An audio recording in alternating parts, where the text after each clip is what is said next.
Welcome to Watch Diary. My name is Ryan Snelling. I'm excited to be here with you today. It's a gorgeous day. It's the beginning of July 1st. Happy Canada Day, I think I saw somewhere online. Also, happy Stranger Things 4 Part 2 Day.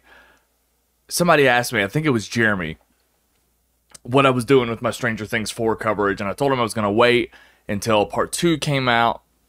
And then a couple of things happened. I had a few last-minute movies to watch to review for you today on this episode of Watch Diary. And there was just no way that I was going to get to watching the last two episodes of Stranger Things 4 before I sat down with you. Last night I was at the gym, and I was there longer than I thought.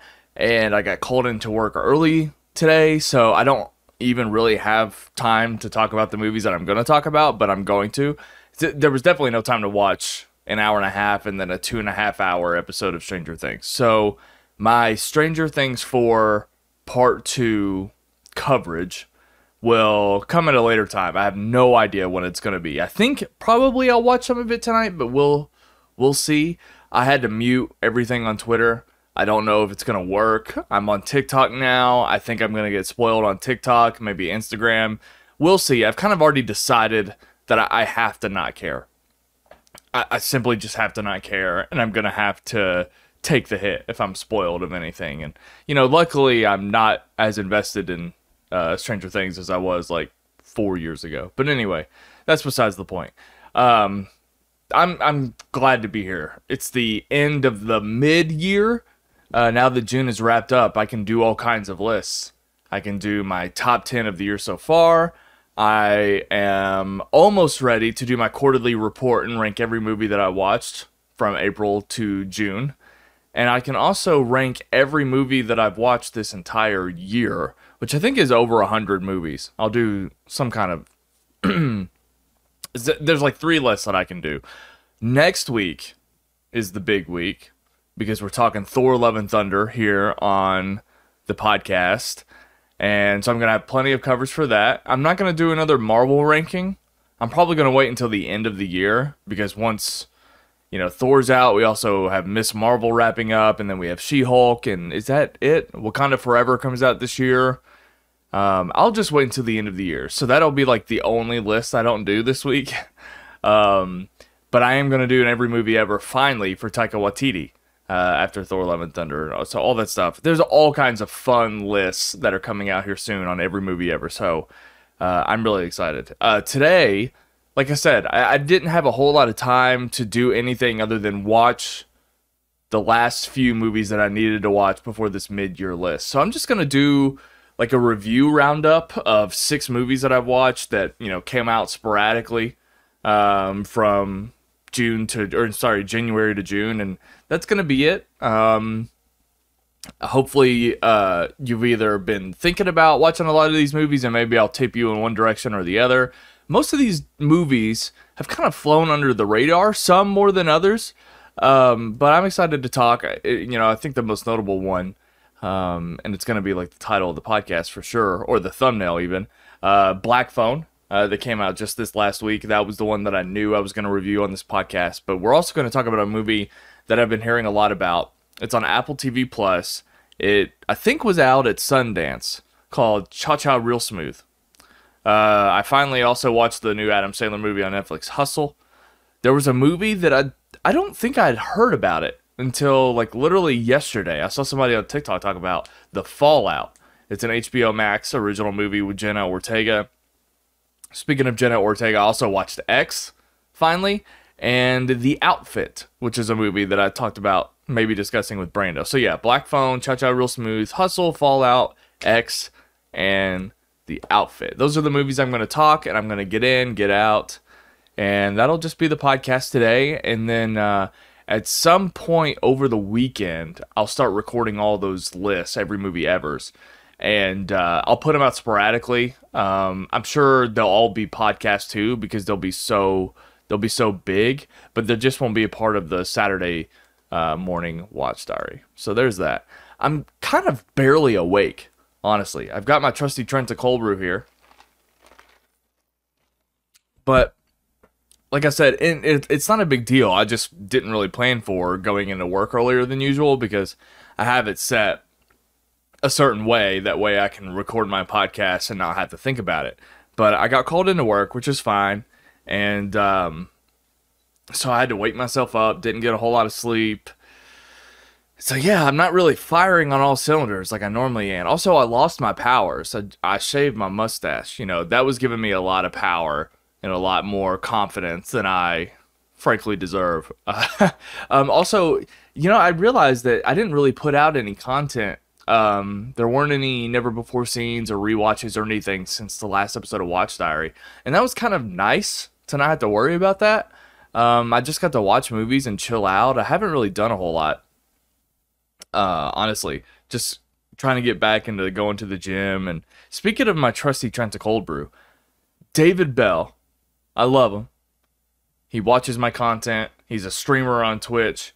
I saw that he was doing some sort of thing, and now that I'm talking about it, I realize I could have just asked him instead of talking. I think he quit caffeine, and the point of it was to like reset his caffeine tolerance. But it's also like, I think it has something to do with, I can't remember what it is, like resetting your dopamine level or your serotonin level, whatever it is, that it spikes or drops or whatever. And so I was kind of thinking about doing that and weaning off of cold brew because, guys, this is not the only cold brew that I drink in a day. Like, I can tell you right now, I'm going to drink this Trenta black cold brew, and I'm sure that by the end of the day, I will have at least had two more grande vanilla sweet cream cold brews. Yeah. Yesterday I had a Trenta black cold brew, and then after a few hours I had a venti. Yeah. It was a lot. There's a new Starbucks down the street that's actually closer to where I live now, so I might start going there. But I made a new friend. Yeah. It was cool. He was in the drive-thru, and you know, I don't know, we just got to talking, and he seemed like a cool guy. He's from Ohio, which I'm from Kentucky, so I was like, oh, wow, like, we're both all the way out here. That's cool. And I told Ernesto about it, and Ernesto was like, did you get his Instagram? I don't think I've ever been asked that question in my entire life. Did you get his Instagram? I was like, you know what? I don't think I did. But maybe I should. We'll see. I don't know. Maybe I made a new friend. I'll go back to that Starbucks maybe sometime this week, and I'll get his Instagram, and we'll find out what the guy from Ohio is all about. Let's see. I'm reviewing 6 movies. It usually takes me about 10 minutes. I better just start reviewing these movies. We'll start with The Black Phone, because I feel like that's the headliner here. It's the movie that just came out in theaters. And there's going to be minor spoilers, because I'm going to tell you about things that are in the movie, but not so much about specifics and story itself. So I'm not going to quite call it spoiler talk, because I feel like some of this stuff kind of is hinted at in the trailer. So you can just like skip ahead 10 minutes. But it's just like minor spoilers. I'm not going to like ruin the movie or anything. And I talked a lot about this stuff on TikTok too. So anyway, The Black Phone, it's a movie I was really excited to see because of Scott Derrickson and Ethan Hawke and of course Blumhouse. And horror has been pretty strong this year for the most part. But it really came down to how much John Campea and his show were talking about it, because I think they watched the entire movie, if I remember correctly, at CinemaCon. So I've been hearing the buzz since Top Gun premiered at CinemaCon like over a month ago, and so I was just like really excited. I was like, oh, finally a horror movie that I can really stick my teeth into and really get excited about, and hopefully something that's lasting. I'll talk about it all year. Like I was expecting how they talked about it, a top 10 contender here. I'm not a horror guy, but when I find a horror movie I love, I really love it, if that makes sense. I feel like that's an obvious statement to say. And I was also really excited, like it came down to this and Elvis, and I chose Elvis thinking that was going to be the right, it ended up being the right move, choosing Elvis last week. But this was kind of an empty week, so it worked out perfectly, because I don't give a shit about Minions. In fact, I was going to go the entire, I think, podcast career without mentioning that movie's existence, and I just failed myself. So, The Black Phone, I have kind of seen Sinister, but I've seen The Purge. So, like, the stuff that Ethan Hawke is into with Blumhouse, I've typically had a good track record with. This is a short story by Joe Hill, which I appreciate. But here's what's going on with this movie, The Black Phone. The general premise, and this is obviously in the trailer, is there's this town and there are all these kidnappings, and there are these like tales and legends, because it keeps happening over and over and over again.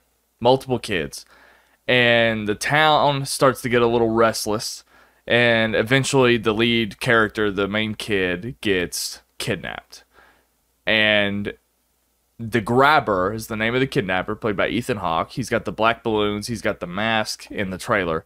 So the Grabber throws him in a basement, and he's locked up.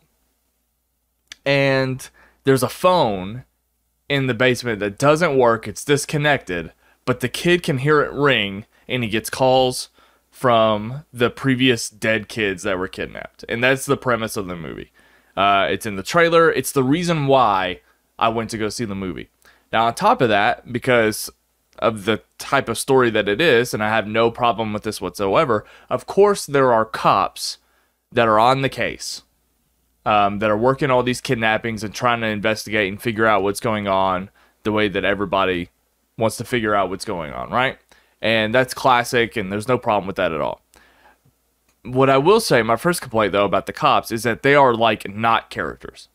There's a couple of scenes, but I couldn't even tell you their names, and it's not like it's Gone Girl, and we're just constantly dealing with the police, investigating the crime that's being committed throughout the town. Why did I reference Gone Girl? Anyway, case in point, the detectives just like aren't characters, and then because it's Joe Hill, and because it's Stephen King-esque, the sister of the kid has these psychic abilities where she can dream about the kids who were kidnapped, and which eventually is her brother, and can find eventually where he is based on the logic of, like, you don't know at first, but the logic is she spends the most of the movie trying to figure out where her brother is based on what she's dreaming up. So it's like, okay. So she's just going to find him eventually because her dreams are coming true. Like, we know they come true. And without any hesitation, the cops just roll with it. The cops hear this girl dreams things that come true, and they just go with it, okay?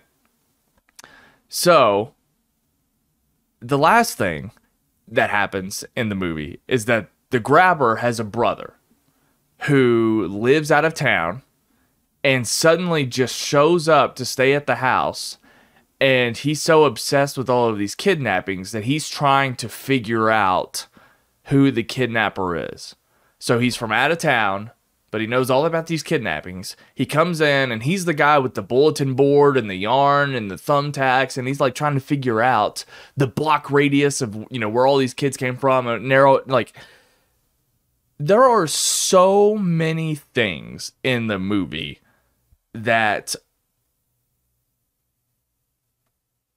show and tell me that this kid, even though it's an awful thing that happened to him, this kid's gonna get rescued. It never feels like he's in danger. The premise alone, kids helping him, calling on the phone, that's enough. Like, we get it, and you want to see how he figures it out, how he MacGyvers his way out of this situation. But he has, like, how many things did I list? 4 other things going for him, that it's just a matter of time, and it completely takes away any sort of tension whatsoever. Any sort of... And there's also just so... The story and there are so many limitations surrounding the Grabber. We don't really ever, like, dive into his history as a character, and he's kind of just, like... They just do the surface level of this guy's crazy and just go with it because Ethan Hawke can, like, do it. But there's not really a whole lot going for his character either. He's kind of just a stereotype kidnapping villain. So he's not really that interesting. And I think that really the only part, the big takeaway here, is that the kid at the forefront, the main actor, he did a really good job. And it's the first time that I know that I've seen him. The actor is Mason Thames, if I'm pronouncing that correctly. And as far as I know, he's in For All Mankind. So I guess I've seen him in the last week or so. But he kind of reminds me of, what's his name? Noah Jupe, is that his name? Who's in A Quiet Place. He kind of reminds me of him, but he did a really good job. A lot of the kids in this movie were really cringe. His sister, she was like a really great actress, but it was cringe the way that she was written. Madeline McGraw. The way she was written didn't help because she was like almost like too tough in a way. All of the kids, there were like so many kids, so many boys. It takes place in 1979, pre-bullying. And all the kids have like action fight scenes that like rival the MCU. Like they all know how to fight. There's one specific character who knows martial arts and it's like, okay, I'm fine with that. But all of the kids have like these crazy like fight scenes. And it just came off so silly. And so the kid aspect of the movie wasn't that strong. You really just kind of had to give yourself to it. But on top of that, just the tension, it's just mildly entertaining at best. The premise is cooler than the execution with this. And, I could have just like watched this at home and been totally fine. And it's not top 10 worthy. And I do think that there are a lot of people that are like into it still. Like I saw someone on TikTok who has reasonable taste. And by reasonable, I mean like not my taste, but I get it. And she put it in her top 10. So like I understand it, but I'm really disappointed with Scott Derrickson because this kind of seems like beneath him in a way. And it just wasn't impressive in any way. And again, the tension of it, like there's nothing really iconic about it. The tension wasn't there. And, it just kind of, it just really disappointed me. I'm not going to lie. Couple of jump scares, but those like felt cheap. They weren't even like appreciated jump scares just because of everything else surrounding the movie. So frankly, I was disappointed. I did talk a lot about this on TikTok and on Reels, but I feel like that's enough to say that I was just kind of disappointed in it. And it's not like it's a terrible film by any means. I was entertained, and I used a reward with my Cinemark membership, and I'm glad that it was free. So that's The Black Phone. I was disappointed. If you don't agree with me, let me know in the comment section down below. But if you do agree with me, definitely leave a comment in the section down below. All right, let's talk about the most random movie of the year so far. It's a movie called Cha-Cha Real Smooth. I started seeing heat for this about a week ago. The poster had come out, and Dakota Johnson's getting a lot of buzz. And because I don't know, she's just kind of been around lately. And I saw that it was on Apple TV Plus, and it came out on Sundance. And I love that idea. I mean, I've been screaming to the heavens for years now about how distribution for these Sundance films just needs to happen a hell of a lot fucking faster with these streaming services. It's crazy. So the fact that this was a Sundance darling, it really, really makes me happy that I was able to access it in June. As far as I know, I'm pretty sure that this has only been out for a couple of weeks. So it is the most recent release behind The Black Phone that I'm going to be talking about here today. So this movie's so unsuspecting because it's written and directed and starring a filmmaker that I've literally never heard of until this week. His name is Cooper Raiff. And I even looked up, he did a movie previously called Shithouse, which I've never even heard of, and I didn't even recognize it when I looked it up. So this guy has been completely under my radar, but he has been making some moves and getting people's attention. But here he is. He's opposite Dakota Johnson. Leslie Mann plays his mother, and Raul Castillo, Odeya Rush, who is in Lady Bird, Brad Garrett. So a lot of interesting co-stars for sure to help sort of round out this story. And I'll tell you what, I was, again, looking for a top 10 contender, and they're not all top 10 contenders. And I know that that's not the most fair thing to say, but just based on the heat that I was feeling from this, I was like, oh, this is going to be something that stays with me. It's going to stay with me because of how I'm taken by a lot of elements here, but I also don't think it's the greatest movie I've ever seen, but it is absolutely worth checking out if you have Apple TV Plus. It's a nice little story, and I think it's really smart. It might be like a little boring at times, and it might just be a little too long, but it is very sweet and raw and real, and it's a coming of age story that I appreciate. I really could identify with this character that Cooper Ray wrote and acted as Andrew. So the story is, so Andrew just got out of college and he can't get a job, and he's finding jobs that don't have anything to do with his degree, and he's going back home to live with his mom, and he's kind of just in this in-between point, this stagnant point that he can't figure out how to get out of. Something that I've identified with several times.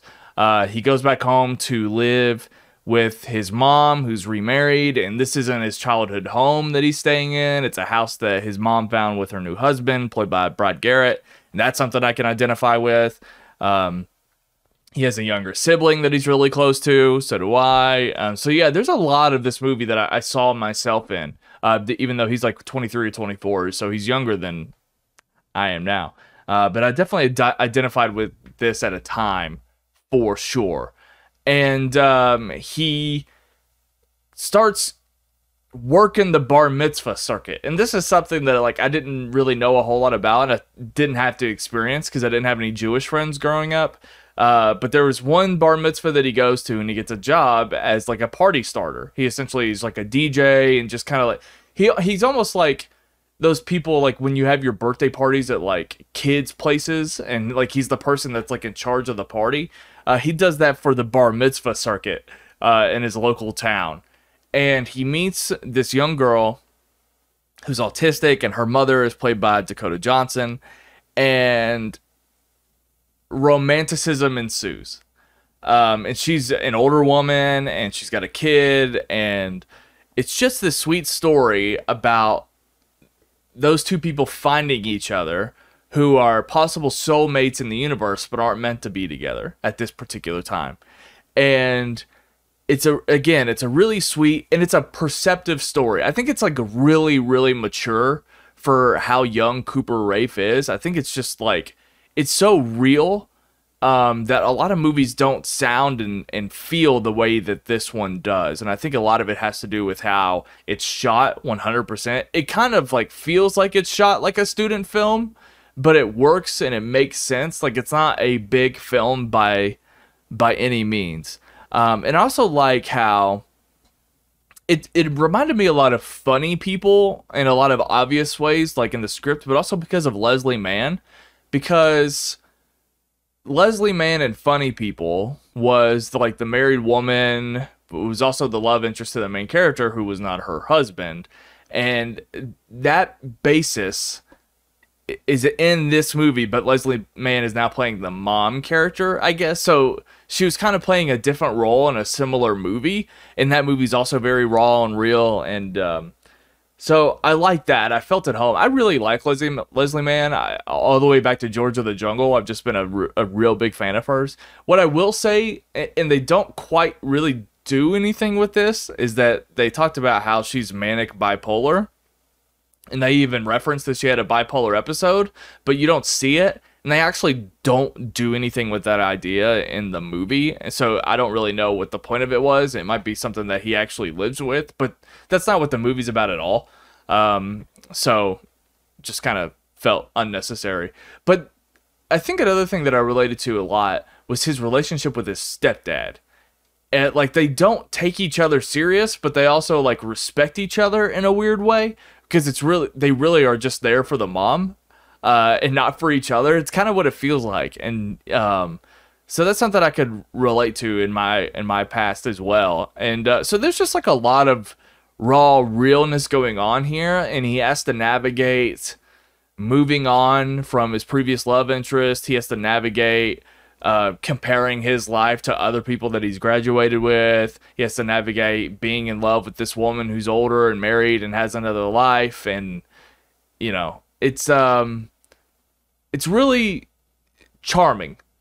And, it's not amazing by any means, but it's really charming and definitely worth the watch. And I understand why it's getting heat, because I'm just kind of really surprised by this Cooper Raiff guy. He also reminds me of somebody that I know, which is crazy, but he himself is like very charming and just a real person. He just seems like a real person in this movie. And I also couldn't get out of my mind, he looks like and feels like a young Adam Scott.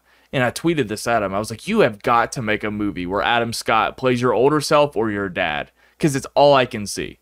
So check out Apple TV Plus, go find Cha Cha Real Smooth, and watch this charming little coming-of-age story. Because it's not the last of it. I do feel like more people are going to discover it and more people are going to talk about it this year. And it's definitely worth talking about 100%. So check out Cha Cha Real Smooth. And it's also funny too, not like bust your gut, laugh out loud funny, but just like a charming, funny, natural funny. And so yeah, it was a nice little surprise. And I think that of all the other movies that I'm going to talk about here, I think it's probably the most, I feel like I have to push you to watch it the most. Like X on its own has like a lot of heat in general, and I think a lot of people have already seen it already, so I'm going to say good things about X, but I'm going to push you to watch Cha Cha Real Smooth, because I think it might be a harder sell, because not as many people are going to be talking about it. So anyway, great performances, it was real raw, and I just really appreciate it. Alright, so the next movie that I watched, because guys, again, I'm catching up on all the movies that I've missed so far this year to do my mid-year top 10 list. Hustle, it came out a few weeks ago on Netflix. I was excited to watch it. It kind of just felt like a movie that was probably better than what Netflix deserved. You know, Adam Sandler's track record on Netflix specifically isn't great, but post Uncut Gems, based on the material, it felt like this probably could have been a movie that came out in theaters and I would have gone to see it. That was my impression of it anyway. I've heard a lot of like mixed things here. A lot of people either like love it and they appreciate that Adam Sandler's, acting in a more dramatic role. And also just heard middling things. Like this movie's also just like so average and, it kind of just follows suit. So here are my concerns. The thing that worked really well in Uncut Gems that was probably the most surprising is that like the Kevin Garnett could act. And that dynamic was really interesting to see, the NBA and the sports aspect of that movie get brought into Uncut Gems. And we know in general, if you follow social media, that Adam Sandler is a massive basketball fan. Anytime you see Adam Sandler pictured online, he's wearing basketball shorts and an oversized tee, and he's in a pickup game that he invited himself to.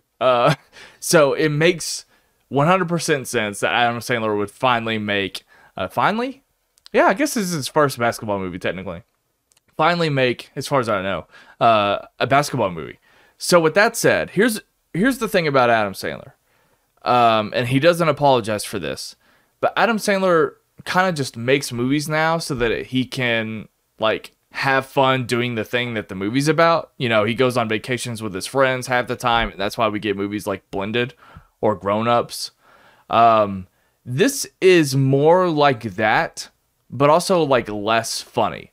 So it kind of just felt like Adam Sandler was like, oh, I'm going to pick a basketball movie to I can be around basketball players. But he didn't pick The Way Back like Ben Affleck did. He just picked like this most average, like it wants to be Moneyball so bad, but it's like not even as good as like Draft Day. And I don't even remember Draft Day, but I'm also like not going to remember Hustle probably soon. And it's not that it's a sin against humanity. It's just so average. And I thought when I'm just kind of impressed that basketball players can act, and that's really my main takeaway. It has a really interesting supporting cast. Ben Foster is in this movie, but he like doesn't really have a whole lot to do. He kind of just like plays a stereotypical asshole boss, but he's not in it nearly as much as he could have been. Because the dynamic that he has with Adam Sandler is actually really interesting, but Adam Sandler is kind of just around every other character that like supports him the entire time. So it's fine and like serviceable, but you also have Robert Duvall, who's barely in it. Queen Latifah plays his wife, but it kind of could have been anybody. It's kind of a blank role. It's like, or what do I want to say? It's just a role that anybody could have played. Bo Cruz, the basketball player, that's in this movie, is an actual basketball player, not named Bo Cruz. I actually didn't recognize him as an athlete, and I still don't quite know. I think he plays for the Celtics, if I remember correctly. Yeah. So, yeah, I'm not even going to try to pronounce his name. But it was really cool that he was in the movie because I was introduced to him and I kind of could suspend my disbelief a little bit because I wasn't familiar with him. I mean, they got a basketball player I didn't even recognize from the NBA. So he was able to kind of fall into this character. And I thought he did a pretty good job with the role, actually. So, again, that worked for the most part. I wasn't quite as blown away as I was Kevin Garnett in Uncut Gems. But that worked, and a lot of the basketball scenes I thought were done really well, and I was surprised with I can't remember who the main player was that he sort of went up against throughout the movie, but I don't follow the NBA as much as I used to, obviously, but all of that like was serviceable and it worked, and there was a nice little story at the heart of it, but also at the same time I was kind of like surprised as to how average this movie really is. I think that if people are going to love this movie, it's because they just have a bias towards Adam Sandler. Because I don't know how Adam Sandler hasn't completely tanked his career at this point. Because the movies that he's put out are just so bad all of the time, other than Uncut Gems. But people just still love him, and they love his movies. So maybe this just appeals to an entire group of people that won't agree with me, and I understand that because I have to understand it because time and time again he makes these bad movies and people still go see him and eat them up. So I don't think this is a bad movie by any means. Again, I just think that it's like, oh, Adam Sandler just wanted to make the basketball movie, but he didn't make the best basketball movie that he could. It's more of a drama than it is a comedy. It's a drama with funny moments. So I understand why people would get excited post Uncut Gems, but it doesn't even like come close. And not every movie is going to come close, but I just expected more and better from this. And this is a Netflix movie with Adam Sandler. At the end of the day, it doesn't matter that it's about basketball. It's a Netflix original, which are always forgotten. And it's an Adam Sandler movie, which kind of just falls in line with an awful track record. So I like Adam Sandler a lot. I mean, I grew up watching all of his comedies in the 90s, and I think he's incredibly talented and funny. He just makes bad movies now, anyway. And this kind of stuff happens. So it could be worse. I don't think this is bad. I don't think this is terrible. But at the same time, it's like, this is like an example of a movie where, quite literally, okay, if Adam Sandler isn't making Grown Ups, this is the kind of movie that he can make, which doesn't even like feel better, if that makes sense. So yeah, I was really, really disappointed with this. I want to see real quick where it's at on Rotten Tomatoes, because I feel like I'm being like so harsh, but and mean spirited, but I mean, it's a 92. I think that there's just so much like, this is like just a simple, easy movie, if that makes sense. Like, it's a movie about a guy who's down on his luck and he sees talent in this guy who has a flawed background and he's trying to get him into the NBA. Like, the movie is exactly what you think it is when you watch that, but you've seen it done a million times and better. So it's a crowd-pleasing movie, and kind of harmless in that way, but I just found it to be so average. So yeah, maybe I'm a little too harsh, but it's just fine. It's fine. So I'm not going to be surprised if I'm in the minority here and a lot of people like it, but it's not going to be lasting and it's not going to be memorable through the rest of the year. So that's my take on Hustle.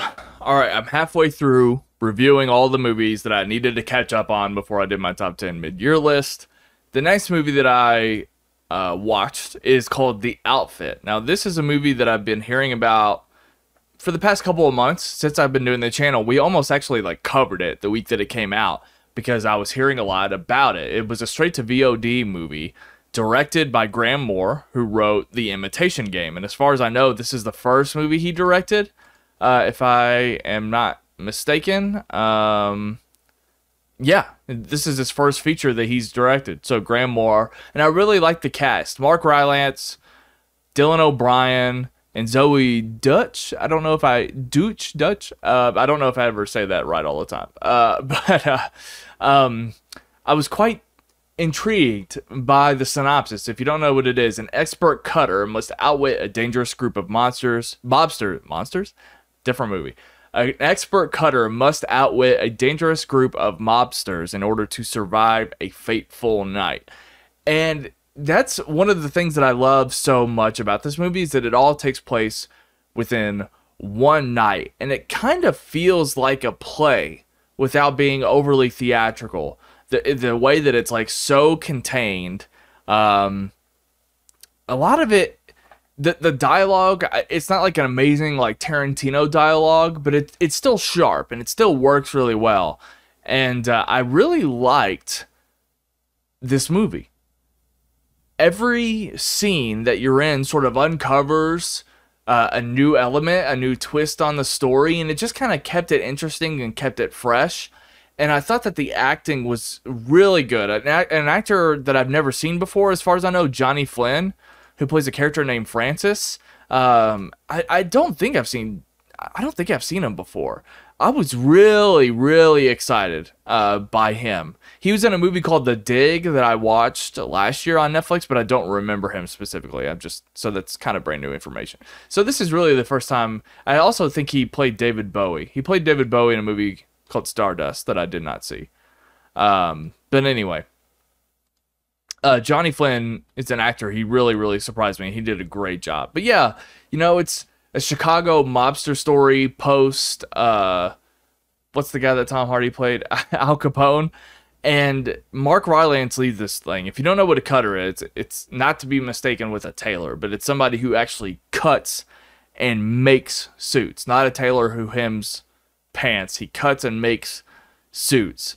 And everything takes place in his little shop. He's an immigrant. Zoe Dutch plays his employee or secretary, and she does a really great job as well. Dylan O'Brien does an awesome job playing one of the mobsters with Johnny Flynn. And like I said, this story every scene that takes place uncovers a new truth, a new twist, a new take on what's actually going down. And it's also just really interesting too, because they all have to figure it out based on their wit and suspicions and what they believe is the truth, because it's the story that takes place before internet and computers and cell phones, and you kind of just had to like figure things out on your own and not trust people. Yeah, it was a really, really entertaining movie. And I think of all the movies, like I talked about Hustle, it's probably up there with like Cha-Cha Real Smooth by how like surprised I was with it. But also at the same time, I feel like The Outfit is going to stick around in my mind a little bit longer. I don't know that it's top 10 worthy. And the reason why I keep saying that in this review is just because I literally watched this movie and a lot of these movies for my mid-year top 10 list. So I don't know if it's top 10 worthy, but it's like really close, and it's a really solid entry in all of the movies that we've gotten this year so far. This is probably my favorite Mark Rylance performance, because he's like a really good actor, but I remember when I was first introduced to him in Bridge of Spies, and he was really good in the movie, but I also wasn't like, Mark Rylance, like, fuck. Like, that just wasn't what happened. And then when he stole the Oscar from Sylvester Stallone, it kind of made me feel salty, because he was kind of just like, he's a good actor. He was a character actor. Like, I didn't really get what I was supposed to take away from. But this is the movie that I've liked him in the most, and I just really liked his character, and I also like that it's like about something, like the Cutter angle. It's like not really something you see in movies a lot, so that was interesting to sort of learn a little bit more about. But yeah, Zoe Dutch, I think she's incredible, and I wish that she got more attention, you know, because she's in a lot of these movies that, like, she definitely, like, supports. I mean, she was awesome in Zombieland 2, Double Tap, but she just hasn't gotten her due yet. And I want her to be in the rebooted X-Men. I would love to see her in the MCU's X-Men. But yeah, I just wish, she's done really great work, and I wish that she was in more notable things. And Dylan O'Brien just continues to low-key be one of the best young actors. I really liked him in the movie Love and Monsters that came out a year or so ago. But yeah, so anyway, I just thought this was like a really solid, fun movie in a weird way to watch. So definitely check out The Outfit if you haven't already. It's a nice little mobster mystery, and I really respect it. Shout out to Graham Moore. All right, we are rolling through all these reviews. The next movie that I want to talk about, that I just absolutely, this is the most absolute watch for my mid-year top 10 list, because this is a movie that it came out, of all the movies that I've discussed, earliest in the year, and it's the one that I feel like has been talked about in my daily life the most since it came out. And I didn't go see it in theaters. I almost did. And then when it was available to rent, it was like an expensive rent, like one of the more expensive rents. So I kept putting it off and kept putting it off, but I finally had to watch X. This is a movie, again, I've seen it all over the place. The posters, you know, A24 horror, it gets a lot of recognition, a lot of notice.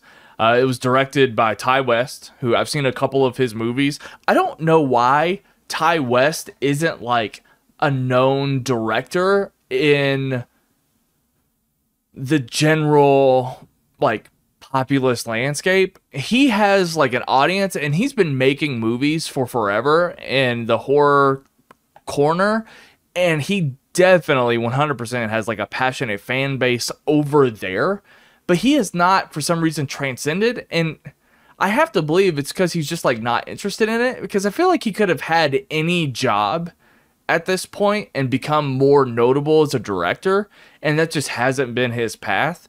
So he's very interesting. I would love to know more about him. I really don't know a whole lot about him, other than his name pops up all the time when I look at unsuspecting smaller horror films.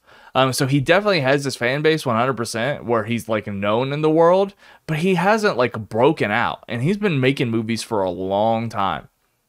So this is easily his most notable movie. Easily, at least for me.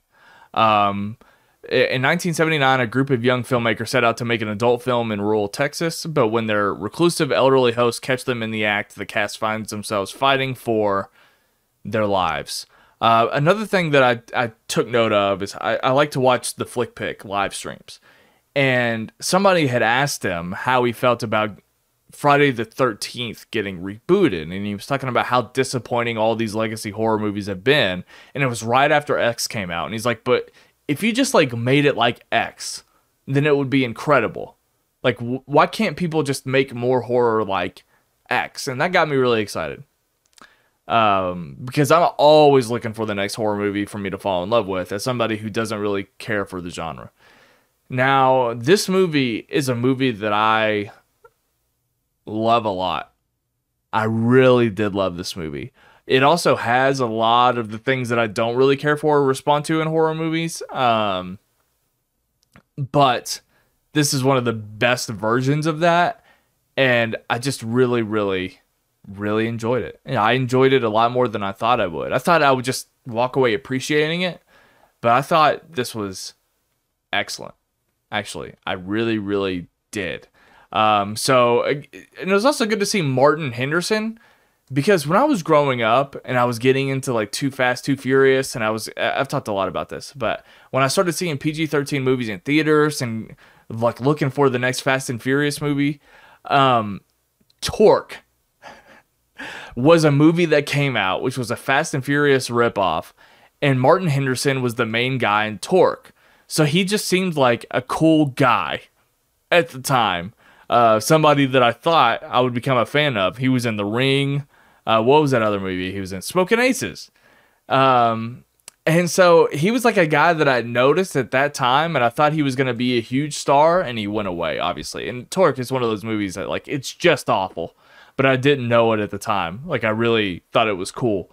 But it was good to see Martin Henderson playing like this Matthew McConaughey porn producer. I thought he did a really good job in the role. And Mia Goth plays the main lead, Maxine, and she's somebody that I recognize. Her appearance is very striking in the poster, but now that I look at her IMDb, I haven't seen anything that she's in. A Cure for Wellness, Everest, Suspiria remake. I just haven't seen anything that she's in, so I guess I've just kind of seen her name around. But Jenna Ortega is in this movie, and Brittany Snow, who I love Brittany Snow, and Kid Cudi. So it was a really interesting cast of just random but interesting people. And the movie kind of reminded me a lot of From Dusk Till Dawn. Because when you're watching the first half of From Dusk Till Dawn, at least for me anyway, I'm like, this is like the greatest movie I've ever seen.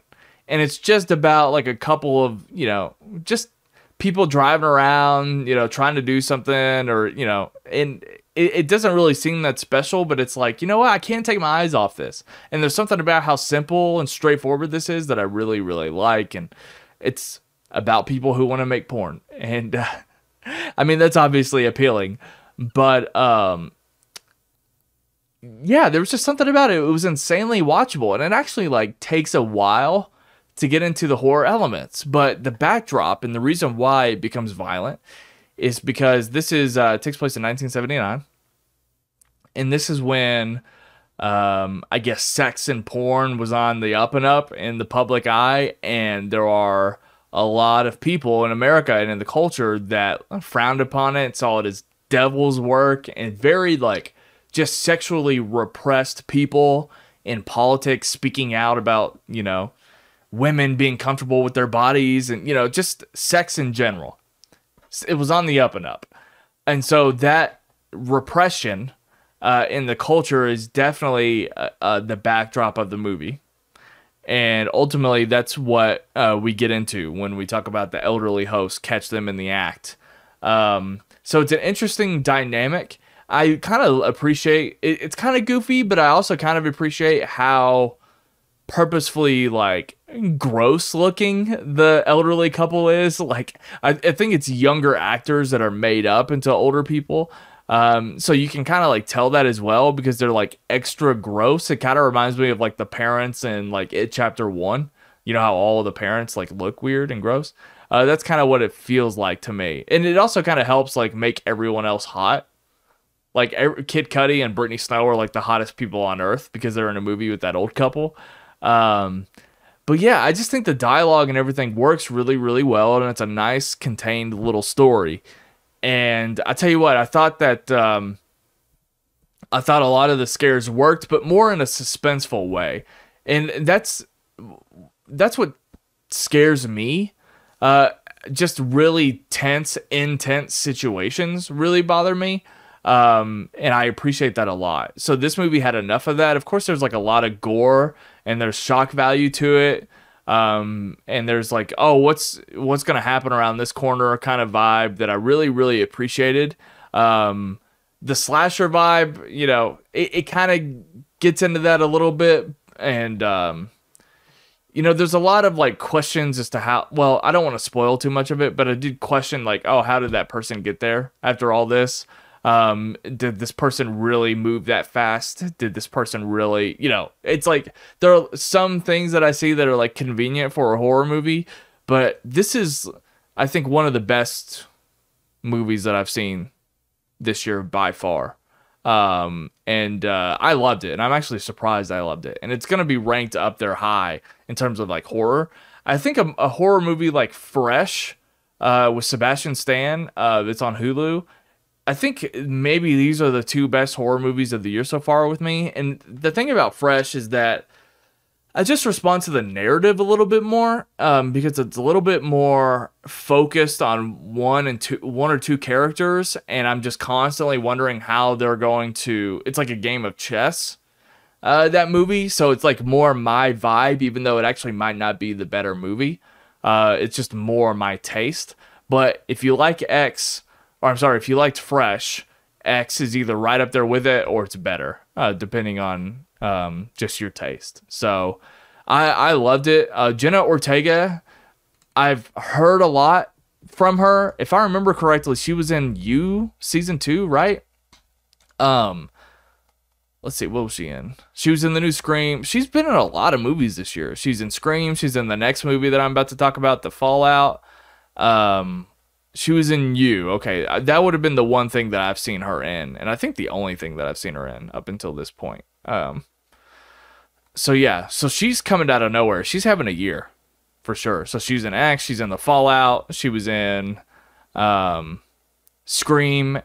She's a voice in Jurassic World Camp Cretaceous, and she's going to be Wednesday Addams in the Wednesday Addams show. So she's all over the place. So she's doing really well for herself. So good for her. She did a great job as well. And also Kid Cudi is awesome in the movie. I was kind of, I don't know why I'm surprised. He hasn't done anything that made me think that he was undeserving of being in movies. I would like for him to be in more movies, actually. So anyway, check out FX if you haven't already. I think it's like the one that I was most satisfied revisiting for this top 10 list. 100%. All right, so the last entry, the very last movie that I watched in the month of June in preparation for my mid-year top 10 list is the movie The Fallout.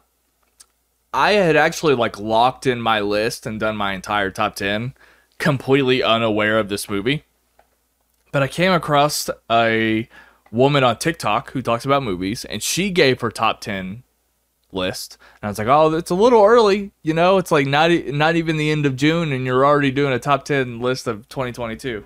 But I watched it, and I didn't really agree with a lot of what she was saying, but she included this movie, The Fallout, that as far as I don't think I've heard of it. And I was intrigued by the subject matter, because it's very relevant, and she told me that, it's a hard watch, because it's really, really heavy. And I hadn't watched anything really heavy lately, and I was just... She said enough that got me interested. I was like, you know what? I feel like I have to watch this movie and include it in the conversation. Whether it makes the top 10 is a whole other thing, but at least include it in the conversation.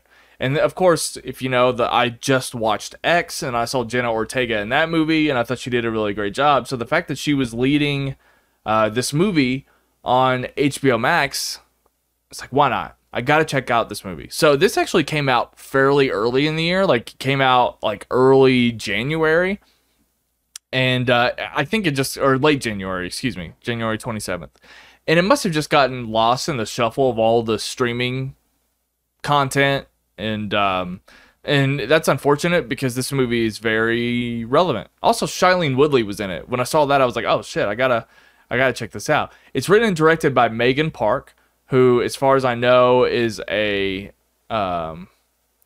she a new director? I don't recognize, it's mostly music videos and shorts that she's directed. So I think this is her first feature. So again, all kinds of new filmmakers going on here. She directed a movie. Oh, let me tell you what it's about. High schooler Veda navigates the emotional fallout she experiences in the wake of a school tragedy. Relationships with her family, friends, and a view of the world are forever altered. This movie's very heavy and relevant because it's the aftermath of a school shooting. And that scene in particular, it happens fairly early in the movie, as you might have guessed. It's pretty frightening. And I think that this movie, very similar to Cha Cha Real Smooth, is very raw and very real.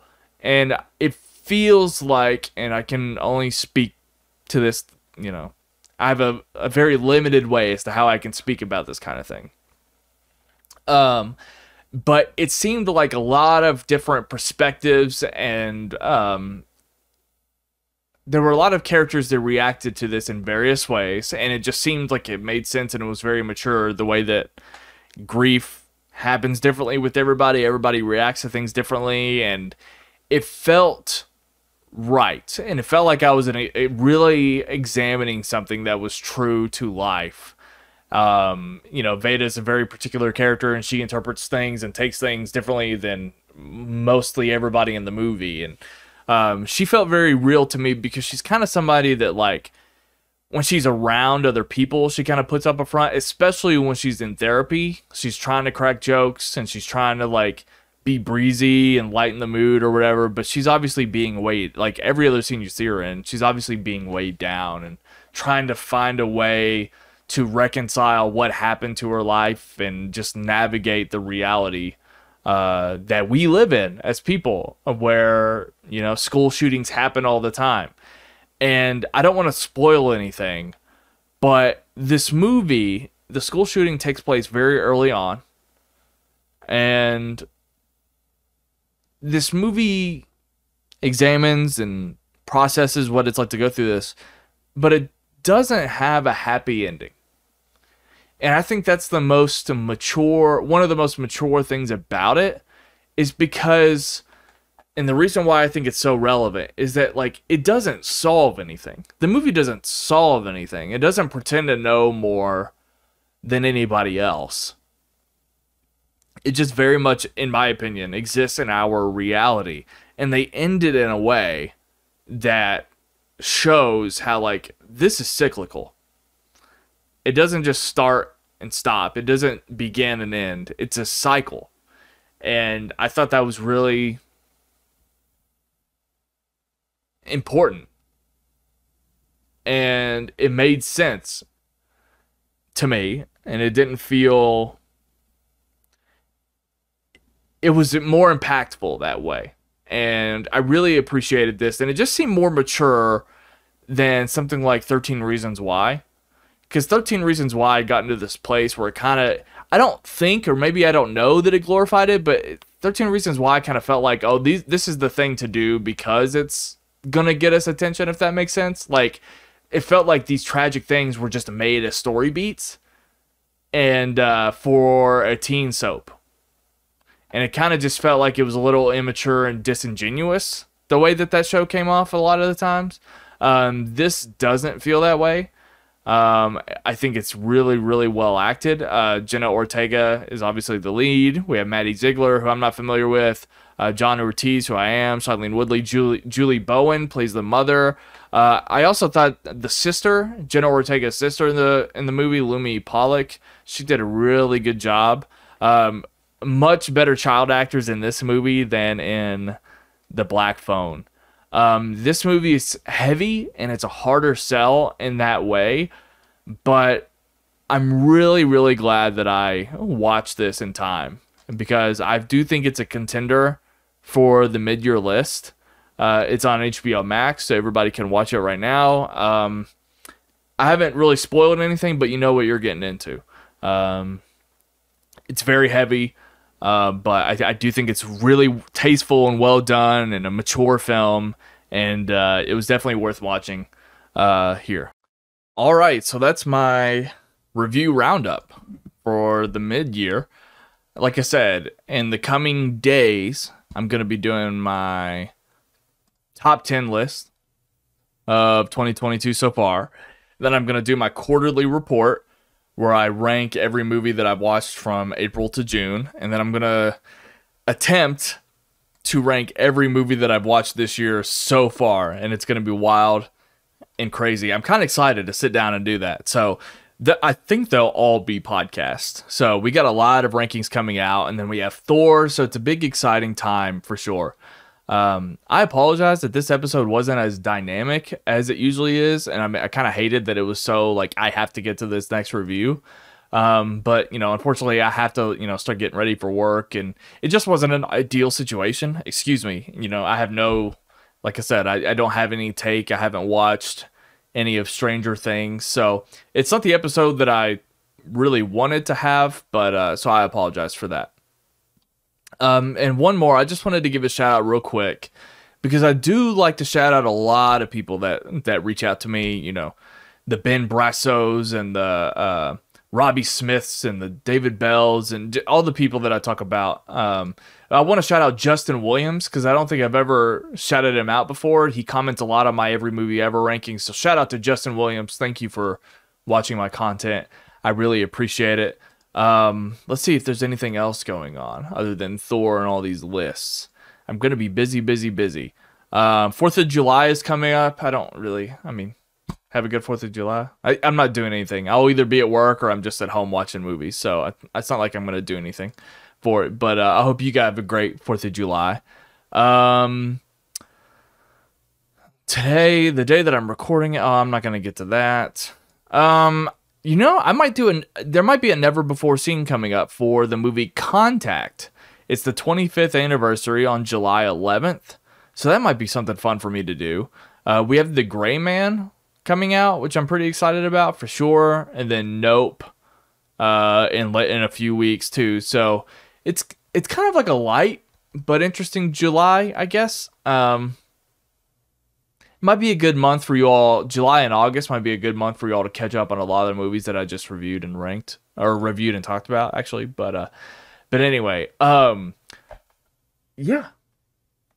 I'm excited. Can't wait to do all the lists. I hope you're excited too. Again, I apologize that this episode was so to the point and not nearly as dynamic as it could have been, but what are you going to do? I'm going to go get ready for work. I'll see you on the next one, guys. You can find me on Twitter, Instagram, TikTok, @RewatchRyan, and also on Letterboxd.com/RewatchRyan. Thank you so much, guys. I'll see you on the next one. Bye-bye.